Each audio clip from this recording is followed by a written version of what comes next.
Google says YouTube Premium and Music now have over 100 million subscribers.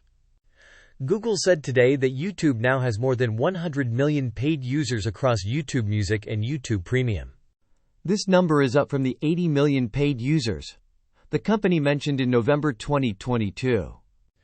Earlier this week, during its Q4 2023 earnings call, Sundar Pichai said that Google's subscription business, which includes YouTube's paid plans, has now crossed $15 billion annually. The company's chief business officer Philip Schindler said that premium users are providing more value to its partners. YouTube Music and Premium performed well. Premium users are delivering more value to our partners on YouTube than even ad-supported users do.